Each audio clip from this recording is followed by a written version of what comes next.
Bonjour à tous, 17h38, je vous encourage à rejoindre vos petites places. Molletonnées. Je reçois déjà des messages. Est-ce qu'un sujet sur la manipulation dans les réseaux pédophiles et un lien vers les associations et leurs argumentaires serait pertinent? Ça dépend quelle question vous posez, quoi.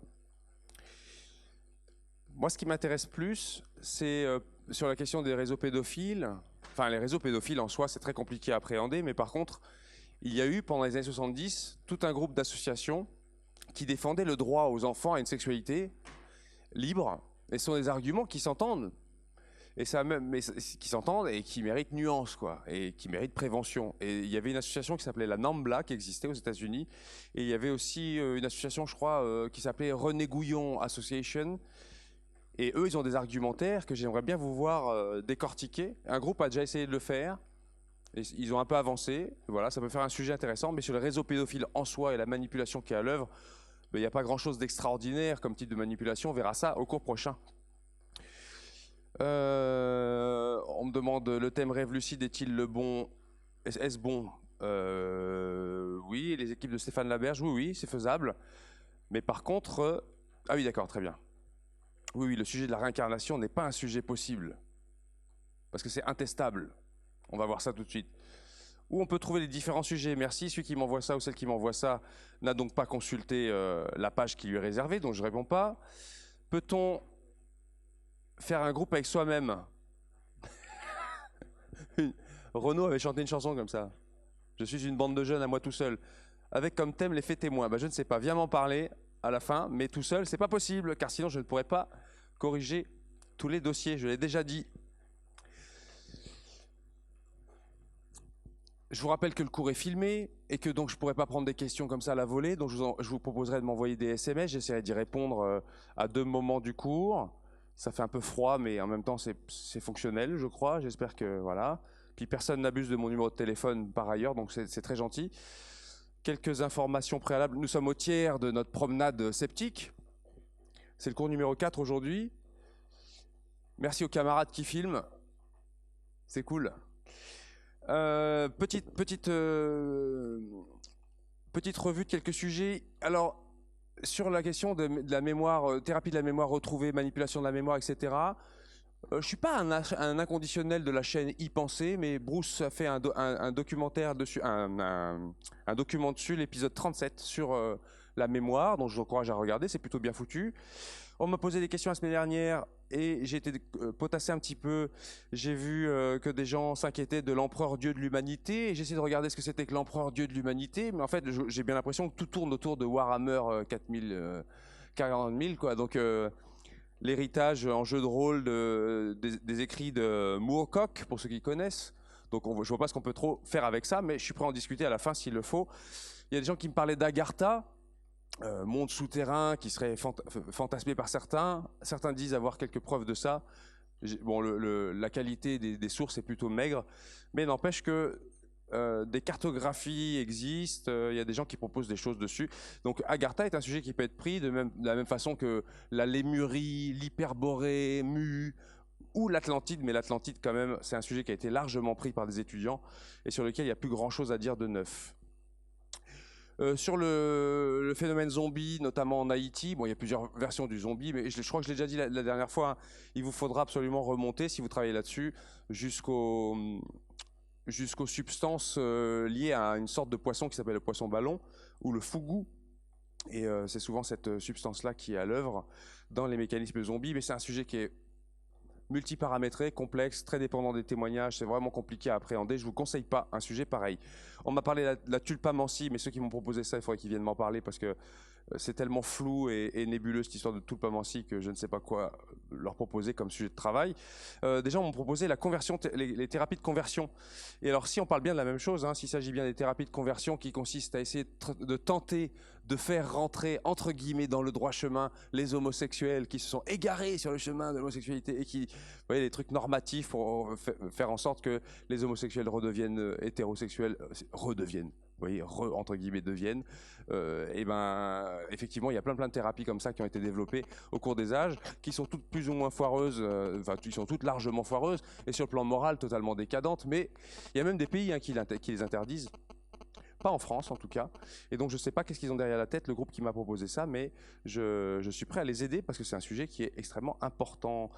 Alors je prendrai les questions plus tard. Si je vous envoie une, Charles Manson et toute la manipulation dont il s'est servi peuvent-ils servir de sujet pour un dossier? Ben, pas vraiment, parce qu'au cours prochain vous verrez les bases de la manipulation mentale et c'est pas... il n'y a rien d'extraordinaire dedans en soi, c'est que c'est des mécanismes qui sont très simples, mais qui, mis bout à bout, amènent des individus qui sont à peu près normaux à faire des trucs complètement insensés. Et Charles Manson, c'est un cas qui est un cas intéressant, hein, parce que c'est pour ceux qui ne connaissent pas Charles Manson, qui est toujours en vie à ma connaissance, qui est en prison depuis un paquet d'années, pour avoir notamment assassiné Sharon Tate, la femme de Roman Polanski, qui était enceinte d'ailleurs, ils l'ont découpé, ils ont sorti le fœtus, enfin c'était épouvantable, au nom d'une secte sataniste. Ça doit être dans les années 70 je crois, et depuis il a été en prison. Il a inspiré entre autres le nom du chanteur Marilyn Manson, qui a fait une contraction enfin une association entre Marilyn Monroe et Charles Manson, ce qui est d'un très bon goût. Voilà. Mais Marilyn Manson n'est pas réputé pour son bon goût, et c'est tant mieux pour l'art. Cours numéro 4. Alors, juste tous les détails classiques. Le prochain cours, la semaine prochaine, il n'y a pas cours puisque ce sont les vacances. J'espère que vous vous reposerez ou vous réviserez ou que vous travaillerez les PDF du cours et que vous commencerez à travailler vos dossiers, car normalement, vous êtes censé avoir choisi vos dossiers aujourd'hui. Et si ce n'est pas le cas, il faut vraiment venir vite me voir à la fin. Si vous m'écrivez concernant vos dossiers, je l'ai déjà dit, je vais le redire, écrivez-moi en mettant vos collègues en copie, c'est pas très compliqué, il vous suffit de mettre leur adresse en copie, comme si vous leur écriviez aussi, et comme ça quand je réponds à tout le monde. Sinon, il faut que j'aille rechercher dans des archives leur mail, si je l'ai, et enfin, je passe un temps fou, donc je ferai répondre à tous. Si vous m'écrivez seul, vous prenez des chances que je vous réponde pas, parce que ça veut dire sinon vous allez capter l'info et pas les autres, quoi. Donc votre groupe va être disparate, après vous allez vous engueuler, et après vous allez être blasé de faire un dossier où personne ne se sera parlé pendant l'élaboration. Donc je vous encourage à m'écrire en groupe. Cours prochain, 28 février, je pense que je parlerai de manipulation, engagement et dérive sectaire. Le mardi 7 mars, ce sera le suivant, et du mercredi 8 au vendredi 10, Marlène Jouan du laboratoire de philo PPL organise un gros colloque sur le thème de la grossesse pour autrui, sujet qui soulève beaucoup de controverses. Il y a pas mal de gens qui viennent, voilà, je vous le dis. J'ai mis les références en ligne sur le site du Cortex avec notre agenda, vous pourrez trouver ça assez facilement. Pour ceux qui, dans leur grand malheur, n'auraient jamais compulsé la fiche qui leur est consacrée, c'est ici, vous savez tout, le mot de passe Dumbledore, c'est très facile à faire. Et malheur à ceux qui ne regarderont pas, parce que dedans il y a les consignes, il y a les conseils, il y a plein de trucs sympas, il y a plein de trucs à prendre, et il y a les PDF des cours que vous êtes censés connaître. Voilà, je ne reviendrai pas là-dessus. Erreur volontaire du cours précédent. C'était pas très dur. Mais bon, enfin c'était pas très... Ils sont 5 à avoir trouvé, hein, quand même. Hein. Vous êtes 5 à avoir trouvé. C'est le coup des hypothèses et la métaphore des mots croisés de Suzanne Hack et non pas Suzanne Quack. Quack, c'est le nom anglais pour charlatan ou to be bizarre. Vous voyez, donc c'était un vieux jeu de mots tout pourrave que j'ai mis en plein milieu et qui a été remarqué par Arnaud Tupin, par Martial Damézin, Angelina Zacantani, et je crois que j'ai fait une faute à Zacantani, je crois. Enfin bon, bref, Maverick Gros et Antoine Rotival, qui ont tous gagné un cadeau. Alors qu'est-ce que j'ai apporté comme vieille merde là? J'ai apporté un autocollant d'un super lézard rose, un porte-clés de la licorne invisible et rose, un porte-clés Roswell, voilà, un badge qui encourage à casser sa télévision et une fourmi géante que j'adore. Voilà. Hop, voilà. Donc vous avez gagné ça. Ils sont là au moins, Arnaud, Martial, Angelina, il y en a un là-haut, il y en a un là, cool. Et bravo, hein, vous êtes attentifs, c'est cool de douter en permanence de mon cours. Et puis j'ai fait une erreur toute foireuse. Je crois que j'ai mis un D à Stonehenge. J'étais plus très sûr, je sais pas comment j'ai fait, je sais pas ce qui m'est arrivé. Je pense que c'est parce qu'on dit Stonehenge et Henge, j'ai tripé quoi. Donc il n'y a pas de D à Stonehenge bien évidemment.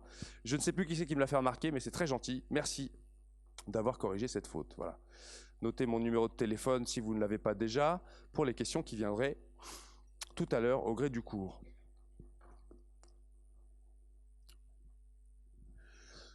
Je dédie mon cours, j'essaie de le faire à chaque fois, je le dédie à des gens qui sont en lien avec le sujet que je traite.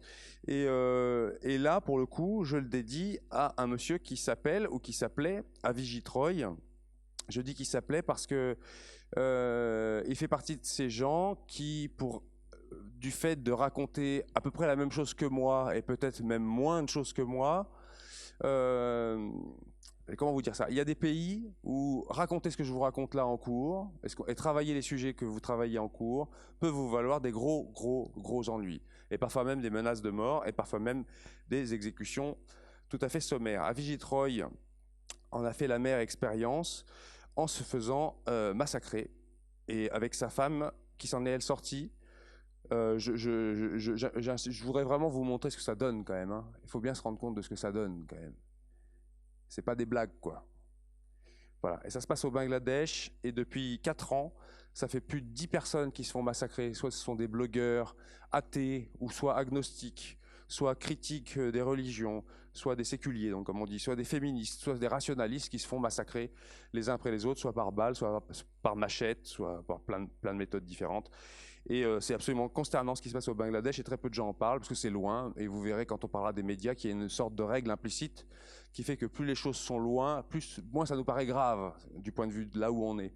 C'est-à-dire qu'un enfant kidnappé en Ardèche, c'est plus grave que 4 enfants kidnappés en République tchèque et qui est plus grave que 4000 enfants kidnappés au Bangladesh. Vous voyez, il y a une sorte de règle décroissante en raison peut-être inverse du carré de la distance, je ne sais pas, comme la gravitation.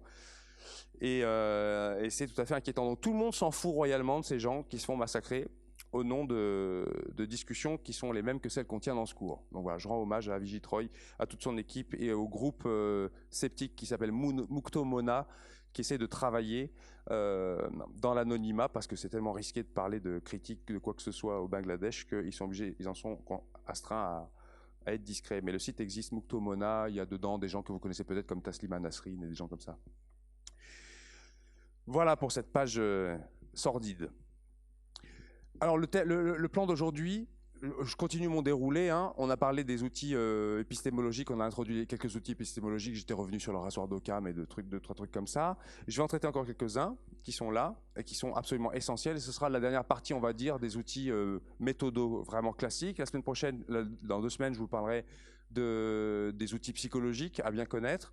Et après, on abordera le versant des pseudomédecines, de ce qu'on appelle les thérapies qui n'ont pas le corpus de preuves suffisant pour prétendre ce qu'elles prétendent. Et après ça, on rentrera dans des thèmes de plus en plus particuliers. Donc ça, c'est la base. Normalement, cette base-là, on devrait la retrouver dans tous vos dossiers.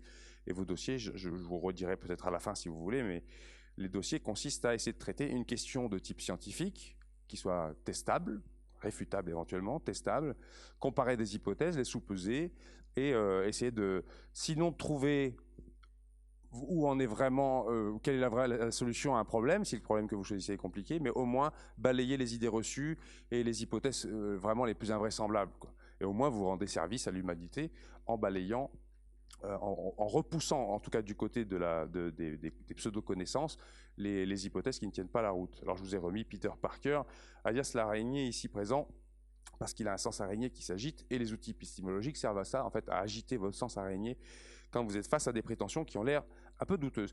Un des critères fondamentaux, peut-être le plus fondamental de tous, c'est ce qu'on appelle le critère de Popper.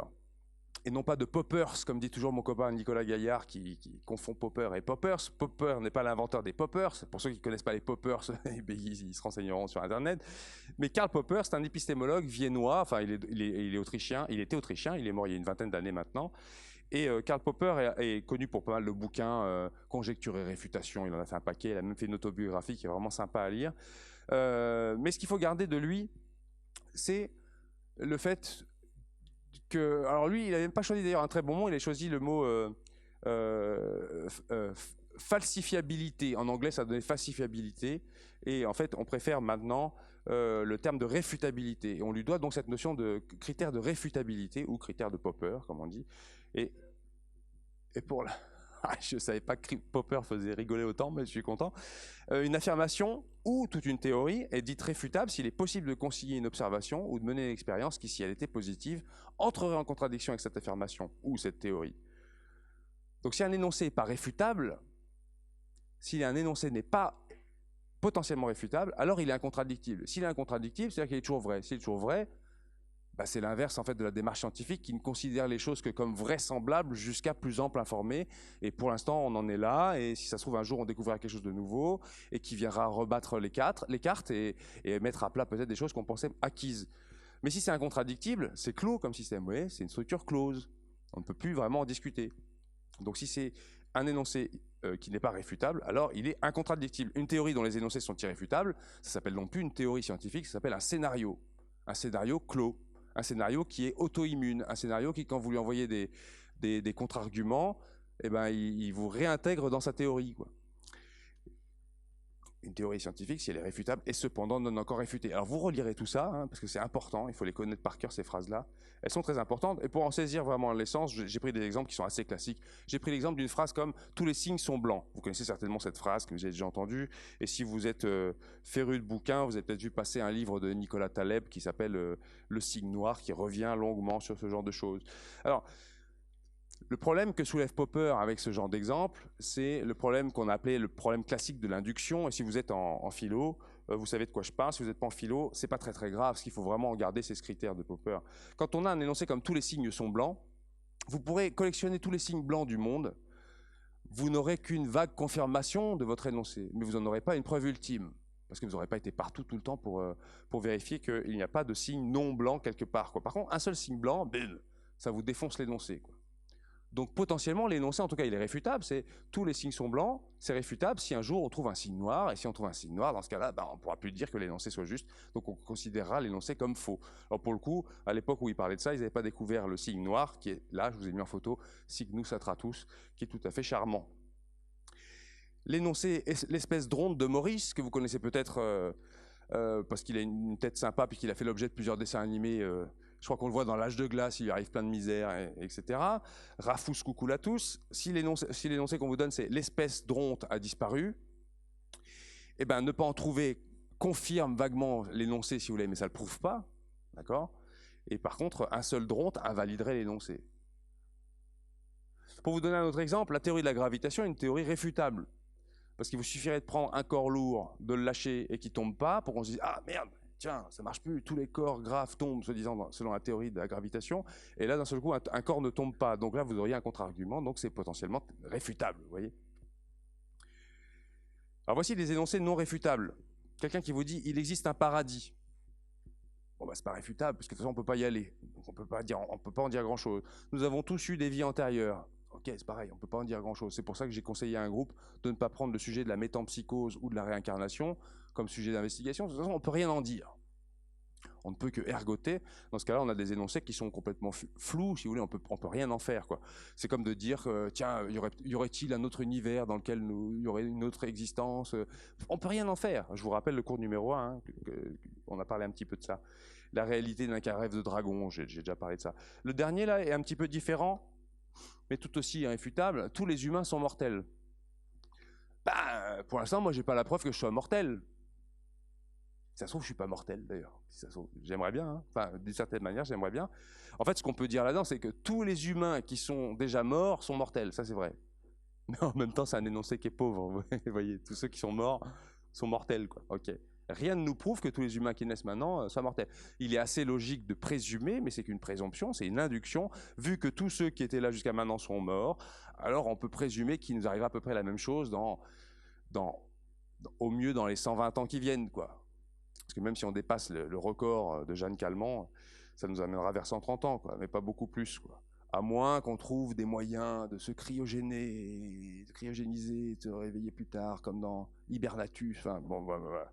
À part s'il y a de nouvelles méthodes techniques mises au point, je ne vois pas trop comment douter du fait que nous soyons, hélas, mortels. Voilà.